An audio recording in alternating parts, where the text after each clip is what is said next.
So this is the Music World Podcast. I'm sitting here with James Bruin. Hello. Chris Derenberger, young married boy, and Tanner Carlson, AKA young married boy. Thank you. Young tattoo can't do ring. the AKA thing. That would be taken away from the Bodega Boys. Yeah, that's a good point. So this is, like I said, the Music World Podcast. We're going to be going down the list A to Z. Every week's a different country. The first country is Afghanistan. I don't know much about that type of music. Neither do I. Samesies. Yeah, I've never before this. Hey, I guess this really is kind of like a Afghan learning music. experience. For I'm interested, though. everybody involved. You know what I mean? That's why we're here. We're interested in hearing new stuff. So I'm going to put on a little something, and we're going to talk about the history that I looked up. What's this track Are you going to called? talk while it's I'm going to talk while I'm going to put it really low. So what you're hearing, or what you will hear, is the Afghanistan national anthem. So I found a document that talks about the history of music in Afghanistan. I highlighted a couple things. So I'm just going to go right through it. The meaning of music in Afghanistan is quite a bit more restrictive than our general understanding of concept music. So it's secular, never religious, apparently. It's more instrumental than vocal, as you've probably noticed. That's one win for Afghanistan music. And it's performed mainly by professional musicians and sometimes amateurs. So usually never by, just random people. Are you trying to tell me they don't have street musicians and stuff? That's not in the culture? I don't think so. You just go straight professional. You just get a deal. Yeah, you're just like, I'm gonna go professional. Guitar. I'm professional. Hey, apparently Afghanistan's the dreamland for musicians. Yeah. So, I'm gonna run this back, and because it's only a minute, I already have a question about it. let's hear it. Now, obviously, this is my first time hearing it, so I'm comparing it to something that is familiar or, apples to apples, oranges to oranges. Yeah. Now, I hear our national anthem, and I hear it both instrumentational, and then I also hear it with lyrics. Is this... There is lyrics to this. This is the instrumental version. You're answering my questions So, before it? I love it. So let's keep going. So there's a bit about the folk music. It says, in order to appreciate the music of Afghanistan, one should be aware of its long history and place in the world, known as the crossroads of Asia. So it's an important point along the Silk Road. So there's tons of different countries coming through, giving their different cultures. So their current neighbors include Iran, Turkmenistan, Uzbekistan, Tajikistan, China, and Pakistan. So they're sharing those styles. So they have a big influence on this place. So a little bit more about moving towards the golden age of music, which was, I think they're saying 30s to 70s.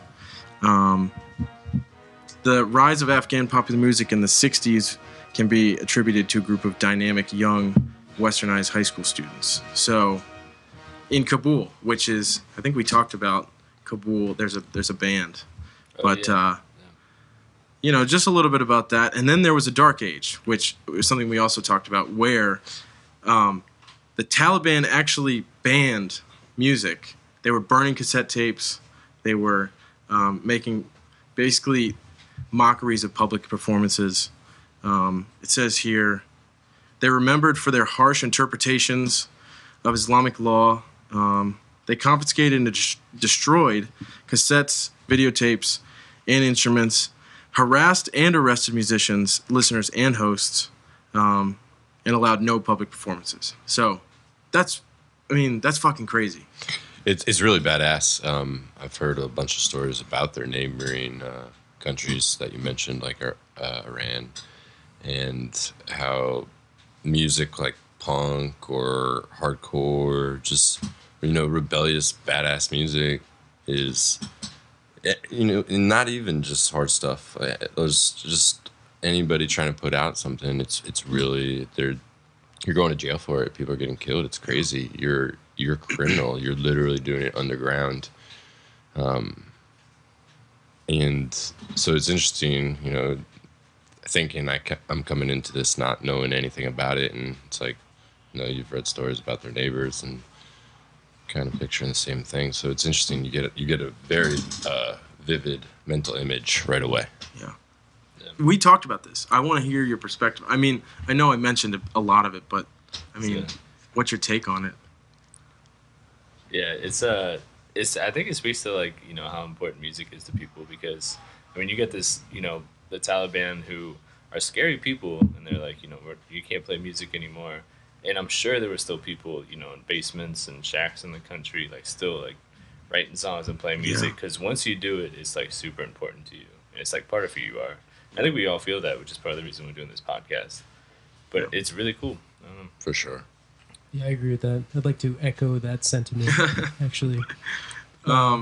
Just really quick, though, I also want to say that's way more badass than anything I've ever done with music, playing it with the threat of being killed. Right?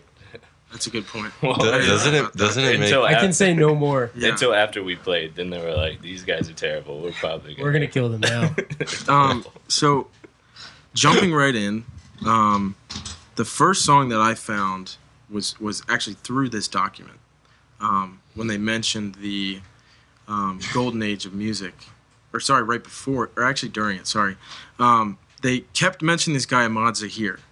And if I'm pronouncing that wrong, I apologize, but he's kind of the Elvis, if you will, of Afghanistan, because at the height of his career, he died in a car accident, and a lot of people believed that it was actually an assassination. So, I mean, Elvis maybe more, you know, Tupac or Kurt Cobain, whatever it could be. Elvis is still alive, though. That's maybe true.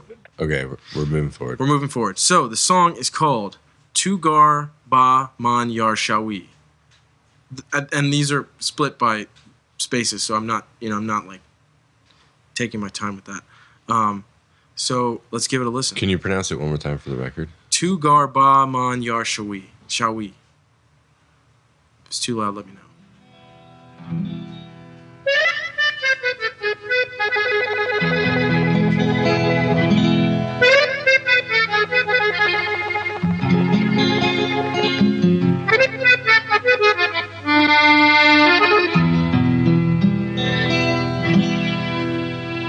تو گربا من یار شوی تو گربا من یار شوی با کس نمیگم با کس نمیگم با کس نمیگم تو گربا من یار شوی تو گربا من یار شوی با کس نمیگم با کس نمیگم با کس نمیگم دلبر و دلدار شوی دلبر و دلدار شوی با کس نمیگم با کس نمیگم با کس نمیگم.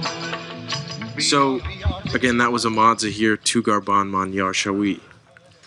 Let's get some thoughts. I mean, I've got one right at the top, but I mean, I want to hear what you had to say about those horns. First off, I want to say that I'm pretty sure you stole the guy that I got a song from. I probably did. Wow. But that's okay, because it sounds like he was super popular. He was the Elvis of Afghanistan. It sounds like. So. What's your thoughts on this song? It's cool. It sounds like the style is like a mix of like a classic Italian from like the Godfather, and then like kind of it kind of had that spaghetti western feel, especially when that percussion drop. dropped. To add to that, because I think it was very western. I've got nothing else to say. Thank you. Touche to you. It felt very Latin American to me. Extremely Latin American. I almost thought he was singing in Spanish for a little bit. Exactly, right? There's a part that sounds like "Me gusta, me go" or something. I can't quite make it out, but I mean, if you would have played that instrumental to me with no information, I would have told you that was a Mexican artist, straight off top. I don't know that I would have. I think it was the percussion though that sort of gave it away for me. I think the instrumentation was similar to what I think you guys are all commenting on. The accordion. Obviously, the sort of Spanish sounding guitar, which I think is a lot of the Western that we're getting, and then that almost clay sounding drum. That does not sound like that's when I kind of gave it away. I was like, okay, this is. I didn't expect that. Honestly, the weirdest thing for me was the vocals though.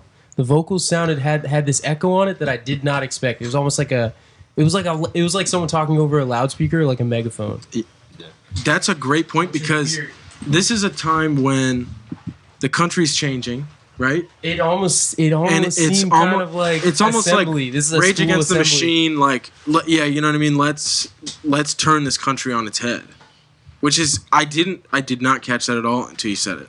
So I think it's a fantastic point. Yeah, I think you also got to think about the fact that this guy's from like the 60s and 70s, yeah. right? Yeah. So they probably don't have the best recording equipment over there, so it might just be a mic in a big room, that he's singing into. But there's no mistakes. Like the way it comes out and sounding, like whether they meant to or not, it still screams that oppression / like.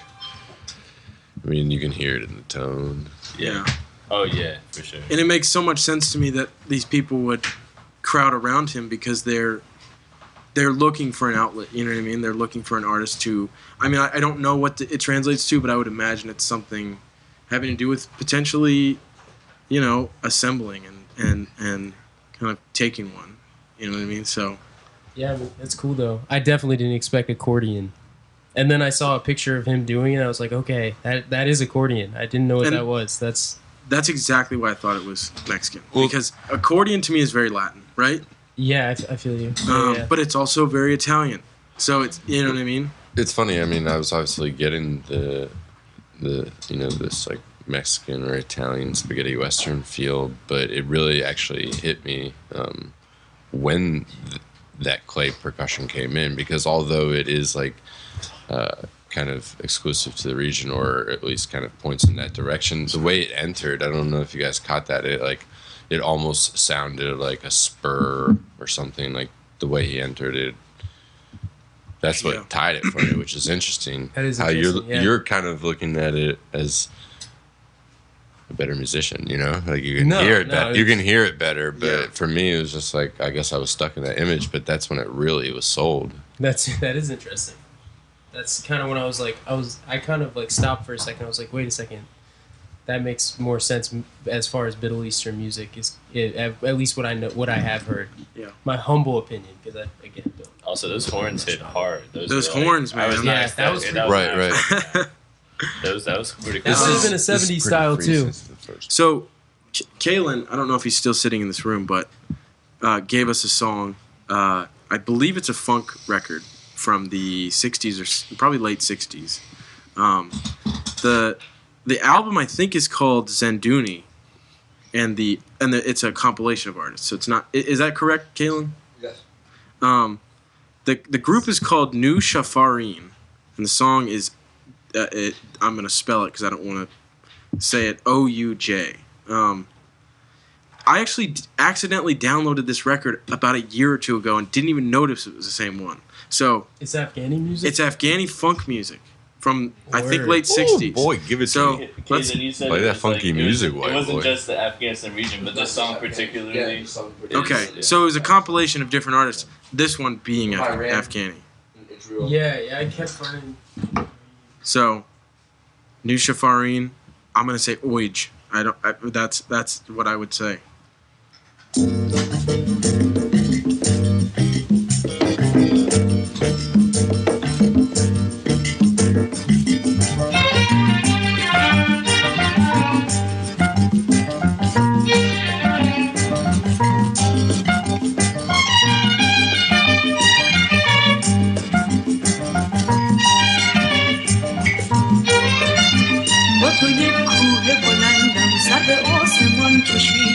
توری ره گذارم کف کوچه آرمیده با تو بی نیاز و من تکم به هر فحق بی تو آن نیازمندم که همیشه مستحقه با تو شایسته آدم بی تو بازیچه موجم با تو شایسته آدم بی تو بازیچه موجم بی تو یأسم با تو امید بی تو ظلم. That song is dope. So this was Nooshafarin, Oj. thoughts. I mean, that's a fucking awesome song. It's not anything I would have expected. There's very clearly at least a couple songs that we've listened to now. There was obviously a Western like sort of influence on the music, which is interesting because I think a lot of people think of a way different Afghanistan now, and that's because of recent wars that the West has caused in a lot of ways too. So I think we think of these things way differently now, and it's interesting to see that's almost like Brazilian sun jazz. Okay, please, I'm so glad you said that. This is bossa nova. Yeah, this is bossa nova. This is Brazilian jazz. Totally. This is borderline Brazil Mendes and Sergio Mendes. Sergio Mendes in the Brazil '66. That sounds like Mas Que Nada right off the top. Yeah, but that's now you got to realize this is so good. This is I don't know the year, but I would assume this is right in that time that Herb Alpert, Sergio Mendes were all writing this music. I imagine it was too. Now, this could have been an influence that Sergio Mendes was a big influence on them. That would make sense. But again, the vocals to me were very strong Latin. I got that Latin feel when she comes out and comes back in, and it's almost like tap dancing almost like I don't know what it's called, but when they have like a salsa almost. But yeah, I think also though, even in pop music in the United States, I think that was sort of a prevalent sort of sound. I think of like Mamas and the Papas kind of sounded like that. It's probably because the recording quality is pretty similar, but like that like very strong voice, I think pretty similar in that way. The first thing I thought was that's the first song that I've heard after like looking up all this stuff that doesn't have like that classic like Middle Eastern drum in it. It had like the Brazilian drum, but that's a good point. The acoustic guitar to me was really awesome, but again, sounds very Spanish to me. The instrumentation, I mean, just on an elementary level, and I'm talking about my perspective, not the instrumentation. I really, really connected with the instrumentation, but for some reason I couldn't. She had a great voice, but I just couldn't focus on her. I couldn't get past the instrumentation. She didn't capture me at all. Yeah. Not saying that like she was bad whatsoever. I'm sure if I listened to it again, I'd be really impressed. But like I couldn't get past listening to like it was like Brazilian funk, bossa nova type of thing going on. Did you all notice though that the chord structures though were still very I would say sort of like Middle Eastern Arabic chord structures, which I thought was cool because it was like violin playing something that you don't really hear. I think what you're hearing, and this is a wild guess, is that and I have trouble with this when I listen to music in different languages. If it's not in a language that I know, it's so much harder for me to pay attention to. I think so. And that goes for all of them. And I think that was going to be one of my points, or at least this point will back that up, is the first one, although I didn't know the language, I got like the emotion. I got the emotion better. Whereas this one, I was more caught up in the instrumentation, so just like that, it slips through, I guess, like some of the phonetics. I think, really quickly, this is one of those things that's interesting with music because you see it if you listen to a lot of compilations, whether it's from 50 years ago or a week ago. They find these artists to compile, literally, and they're all okay artists. They're trying to fill an album, and so you don't get a lot of standouts. You know what I mean? It's rare that you get a standout. So I just something I thought about. Like you're trying to say they're more hired hands? Or? It's more. It almost seems like they're compiling an album to almost make background music. Like this may be in the genre that you like. This may be from a label that you like. This may be from an era you like. But it's not going to be names you've ever heard of. Yeah. This one definitely is like out of like. I mean, we haven't gone all the way through the songs, but from the stuff that I heard just looking up this stuff, that one was the most different out of the rest. Like I would have heard that and I wouldn't have guessed that it was from Afghanistan. After hearing what I've heard, I wouldn't have known Afghanistan music sounds like a week ago, but like after listening to it, that one was definitely the most eclectic, I think. I think you're completely right. I think that's absolutely out there compared to what we're going to hear at least. Welcome back. We just had a big pizza break. Had to feed James. It's just a pizza I didn't want to break. get angry, thank you. And I'm going to throw it over to Tanner here. He has a song queued up. I'm going to let him introduce it. I don't know much about this next gentleman, but he is still living. He is a social activist, and he was born in Afghanistan. I wish I knew the city that he was born in. I should have researched that a little bit What's more. the name? His name is Farhad Darya, and this is called Salam, Afghanistan.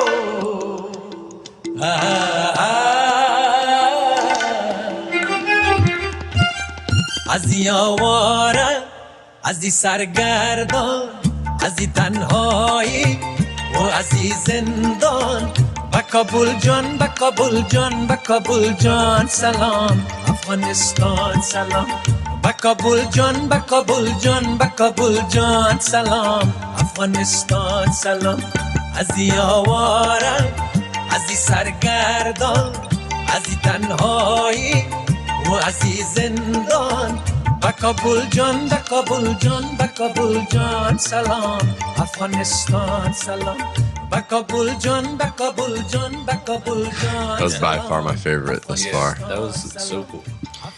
So, And I'll admit, it might be only because it gave space for me to process. yeah.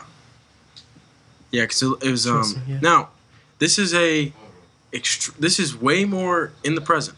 So this... Do you know the year of this? Or at least... So yeah, quite obviously, his recording quality is way different than the first two that we listened Definitely to. feels more modern. It is super more modern. Noticeably though, not as westernized in a lot of ways. You're right. The rhythm is certainly not. Dude, I felt like it was close to dub, but like that was almost like that like Jamaican kinda dub feel like feel. that. Yeah. So here's one thing I noticed just from the producer standpoint. This song is like 95% MIDI. You got It MIDI was great, synths. yeah. You got MIDI drums. You've got that. I'm gonna call it a flute. I know that's not what it's called, but a flute solo sound, yeah. It did is kind of sound is a MIDI. Now, There's some cool why? bends on My it, though. question is why are they getting away from the traditional instruments? And I think the You answer could ask that is question of all of music nowadays. it's probably so much cheaper. It's probably so much cheaper to just do it on your computer. Yeah. And that transcends countries. You know what I mean? That happens here. I'd imagine this is no more than 10 years old. Yeah, I mean this guy's still current. He's still making music based on what I read. I thought it was interesting though because as a musician, right, in this day and age, as you had mentioned, music was outlawed by extremist religions of the area. He is a social activist though and a musician, which is scary as fuck. Yeah. He's doing it. More So, power to him, dude. The name of this My album, apathy has no excuse now. the name of this album, which I think is interesting, is The Rough Guide to the Music of Afghanistan. Probably an awesome record to check out. I'm Yeah. probably going to take a look at it. It sounds like a hint.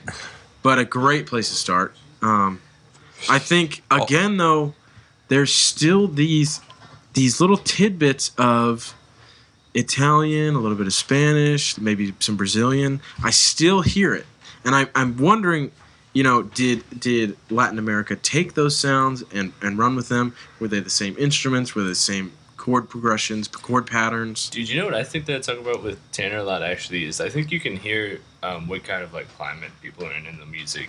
If you think about like we talk about like like north versus south, east versus west music. Mm-hmm. You think about like California versus New York. New York's usually a lot more like raw and like just kind of like rougher. Gritty. Like California, gritty. And like, Nitty gritty. I mean, if you think about it, they're in like a very hot climate with a lot of desert, which is very similar to like the Southwest and down through That's a Central good America. point. There's That's a a lot really of great deserts. point. It's the same, I would assume it's on, if not below the equator. I wonder if you hear a lot of the parallels between the two, because in my mind, the first thought when you guys asked me to be a part of this was like hand percussions. And both cultures incorporate, all these unique hand drums. Yeah. So both cultures, you're talking about Latin America as well. exactly. I'm circling back to Mason's I agree. point. I agree with that. And you kind of first thing you said was the progressions, and as learning music, it's all about like the rhythm that will guide the progression, no matter what notes you're playing. It's all about the count and the rhythm. So I can see how the like guitar progressions or whatever melodies would kind of be synchronized by some sort. Speaking of percussion, at the beginning when it had that like, it sounded like it had like a reverse echo at the end of it. Did you guys hear that? I didn't. Oh, really? Yeah. I'm actually missing one headphone too. This one works, but I don't think this one's working that well. It So might I might just be missing. it might missing just that cut. effect. It might just cut quick, like the way they recorded it. But it sounded like when you do that noise. But it might just. It was cool. We love it. I want to mention two things really quick about that song, Go and ahead. they can be if we're closing on that.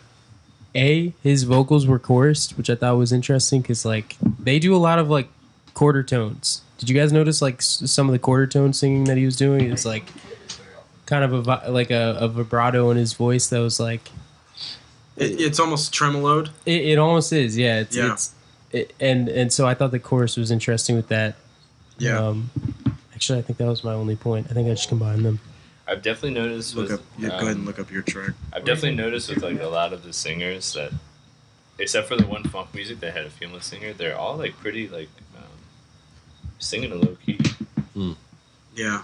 I really. don't even The know. vocalist sounded, and this might be my own ignorance, but it had like an Indian feel to me. I've been listening. I was listening to a lot of Indian music lately, and it had a lot of like the same nuances. I totally hear that now that you say it.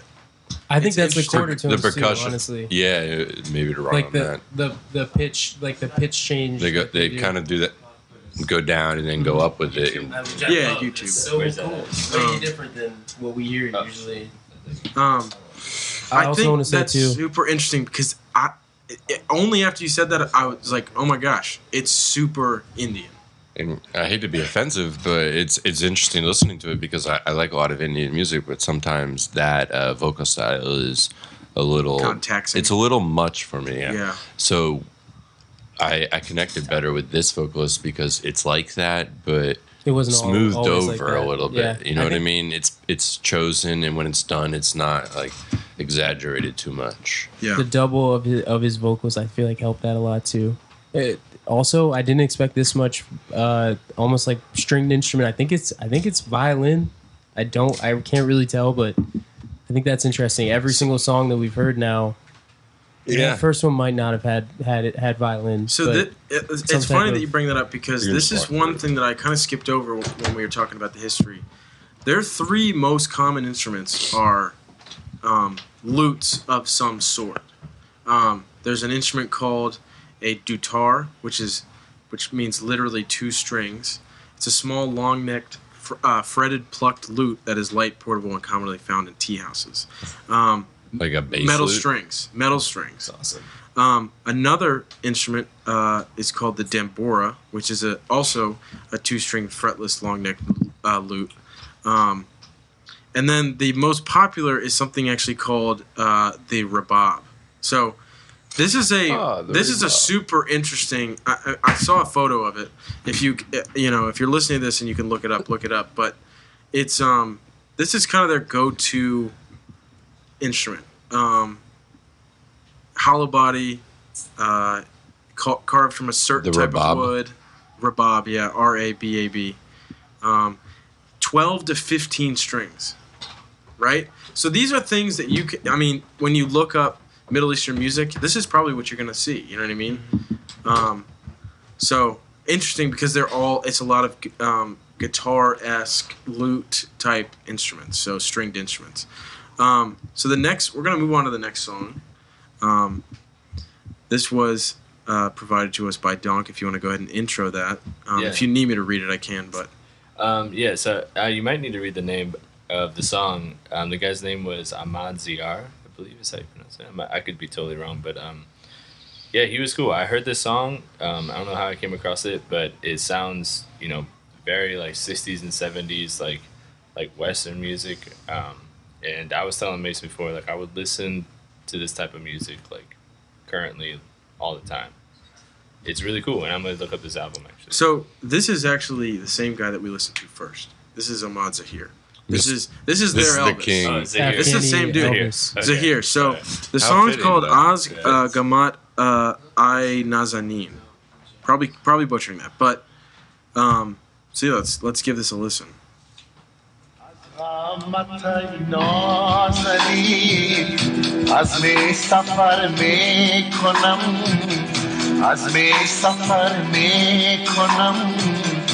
قبلای خود بعد از این سوی دگر می کنم قبلای خود بعد از این سوی دگر می کنم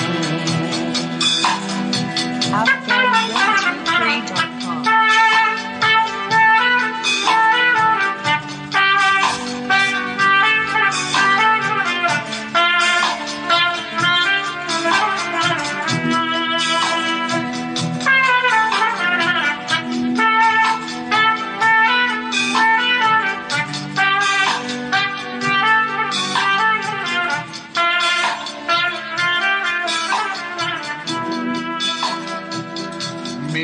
So again, I mean, super Those spaghetti rim western. shots. I'm telling you, these guys were watching those movies. Yeah. They had to have. I mean, the similarities are too. They're too straight there. They're right on. That rim shot, man, that was great. Yeah, That was. I Did you love guys? that. Did you guys notice that was like? It sounded like they were actually using like a drum set that American culture thinks of. I was They had the hi-hat, I was like, the definitely rim saying that's like that sounds like a set. And it's funny because It this definitely video actually says the voice of the golden age, which is what we talked about Yeah, at the it's beginning. the golden age. So I mean, this is our guy. Dude, that's wild because to me that was very spaghetti western, but it was halftime, which I feel like might be more of an Afghani rhythm Yeah. style. Is that halftime like sort of?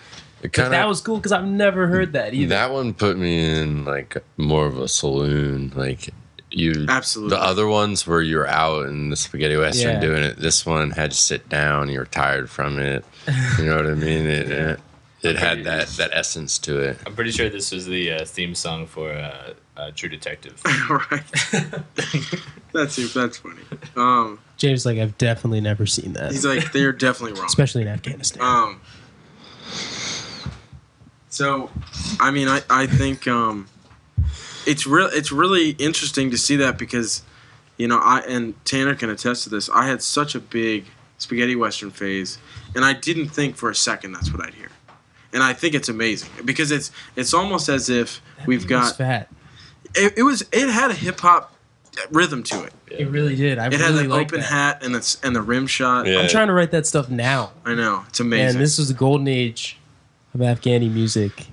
So, Back I mean, I when. think that's amazing. I think That halftime beat That's is a so great- fresh. that's And a then the great choice. horns come in. We haven't even talked about the horns yet. yeah. Horn guy was ripping it. Yeah. One guy was ripping it. So thanks for tuning in. Episode 1. There's a moth in my face. Episode 1, Music World A to Z. At the Spring Shack. At the Spring Shack What? with James, Chris, Hey. Tanner, and myself, Mason. Next week, if you tune in, Albania. No facts. So Got if my you're watching family this on history. YouTube, go ahead and, you know what I'm saying, like, you know what I'm saying, subscribe, you know what I'm saying, leave a Wait, comment. this is going on YouTube? This is going on YouTube. Views. I'm just kidding. I If was you're ready for listening that. to it on wherever you can find podcasts, you know, leave a review, subscribe. It's the same thing. Context. And thanks so much. We'll see you next week.